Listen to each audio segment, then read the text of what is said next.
કચ્છ અને ગુજરાતની રસપ્રદ ઘટનાઓને સમાચાર જાણવા અમારી ચેનલને લાઇક, શેર અને સબસ્ક્રાઇબ કરો. રાપર તાલુકાના સિલારી ગામમાં યોજાયેલી ગ્રામસભામાં સરકારી પરિપત્રનું ખુલ્લેઆમ ઉલ્લંઘન થયું હોવાનો આરોપ સ્થાનિક લોકોએ લગાવ્યો છે. ગ્રામસભામાં સરકારી નિયમોની અવગણના કરી લોકતંત્રની હત્યા કરવામાં આવી હોવાનો ગંભીર આક્ષેપ ગ્રામજનોએ કર્યો છે. સરકારી પરિપત્ર અનુસાર ગ્રામસભામાં જવાબદાર અધિકારીઓએ હાજર રહેવું ફરજિયાત છે અને જો કોઈ અધિકારી ગેરહાજર હોય તો તેનો રિપોર્ટ રજૂ કરવો જોઈએ.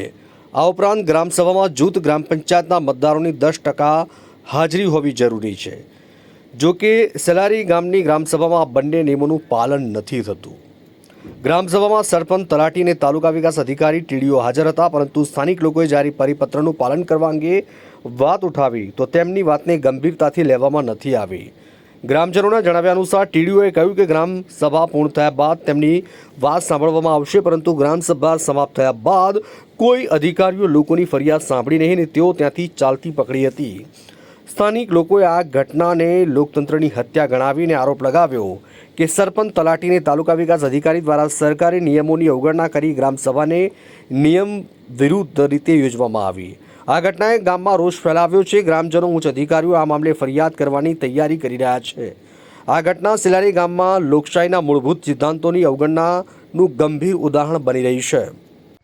આજરોજ રાપર તાલુકાના સેલારી ગામ મધ્યે એક ગ્રામસભાનું આયોજન કરવામાં આવ્યું. તો આ ગ્રામસભાની અંદર અમે લોકો ગયા. ત્યાં તાલુકા વિકાસ અધિકારી સાહેબ પણ ઉપસ્થિત હતા, તલાટીશ્રી પણ ઉપસ્થિત હતા, સરપંચશ્રી ઉપસ્થિત હતા. તેમાં અમે તાલુકા વિકાસ બધા અધિકારીઓને સાહેબને કીધું કે સાહેબજી, જે પણ અત્યારે ગ્રામસભાની યોજાઈ રહી છે એમાં સરકારશ્રીનો પરિપત્ર છે કે પરિપત્રની અંદર ખુલ્લું એકદમ લખવામાં આવેલ છે, એકદમ ચોખ્ખા શબ્દોમાં લખવામાં આવેલ છે કે ગામ જે જૂથ ગ્રામ પંચાયત છે એની જે મતદારો છે એની એ 10% સંખ્યા જ્યાં સુધી ગ્રામસભાની અંદર આવતી નથી ત્યાં સુધી ગ્રામસભા શરૂ થતી નથી. પરંતુ તાલુકા વિકાસ અધિકારીને આવી વાત અમે કરી, તાલુકા વિકાસ અધિકારી કોઈ વાત અમારી સાંભળવામાં આવતી નથી. જો તાલુકા વિકાસ અધિકારી જે ગ્રામસભામાં આવે એ પણ વાત ન સાંભળે તો અમારું કોણ સાંભળશે? એકદમ બોગસ અને એકદમ વહીવટ એકદમ તંત્ર સાવ બગડી રહ્યું છે. ક્યાંક ને ક્યાંક બેદરકારી દેખાઈ રહી છે. અને આપણે ખૂબ રજૂઆત કરી છે, પહેલાં પણ અગાઉ પણ ઘણી વખત રજૂઆત કરી છે કે સાહેબ, ગ્રામસભા નિયમો વિરુદ્ધ યોજવામાં આવે છે, ગ્રામસભામાં કોઈ ધ્યાન આપવાનું આવતું નથી. એ બાબતે કચ્છ કલેક્ટર સાહેબને પણ અગાઉ અમે જાણ કરી છે લેખિતમાં. ડીડીઓ સાહેબને, કચ્છ જિલ્લા વિકાસ અધિકારી સાહેબને પણ જાણ કરી છે. તેઓએ પણ કચ્છ કલેક્ટર સાહેબે તાલુકા વિકાસ અધિકારીને લખીને કહેલ છે કે આ બાબતે કાર્યવાહી કરો, પરંતુ તાલુકા વિકાસ અધિકારીઓ અગાઉ પણ કોઈ કાર્યવાહી કરવામાં આવી નથી. તેમજ આજે 24 તારીખના જે ગ્રામસભા યોજવામાં આવી એમાં પણ એકદમ બધા બોગસ, કોઈ જાતનું ધ્યાન જ આપવામાં નથી આવતું. જાણે અધરાધર રાજાશાહી આવી ગઈ હોય, હિટલરશાહી આવી ગઈ હોય, લોકતંત્રને ખતમ કરી રહ્યા છે એવી રીતે.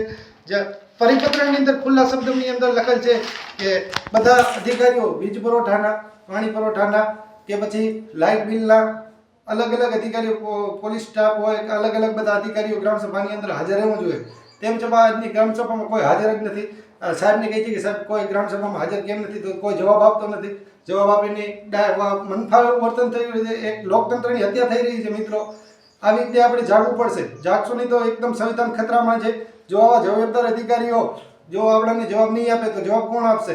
આપણે બધાને કહેતા હોઈએ છીએ કે ગ્રામસભાની અંદર અધિકારીઓ ગેરહાજર રહે, કોઈ પણ અધિકારી ગેરહાજર રહે કે ગ્રામસભામાં નથી આવી, એનો અંદર પરિપત્રની અંદર ચોખ્ખા શબ્દમાં લખેલ છે કે કોઈ પણ અધિકારી ગેરહાજર રહે તો એનો રિપોર્ટ હોય છે કે રિપોર્ટ હોય છે આ કારણોસર. એ રિપોર્ટ પણ આપણે તાલુકા વિકાસ અધિકારી તેમજ તલાટીશ્રી તેમજ સરપંચશ્રી પાસે માંગ્યો, કોઈ પાસે રિપોર્ટ પણ નથી. એટલે આનો મતલબ એવું કે સીધો કાયદો ખતમ કરવાની વાત છે. ગ્રામસભાના નિયમોને, જે સરકારશ્રીના પરિપત્ર મુજબ જે નિયમો છે એને પણ ખતમ કરવા માંગે છે.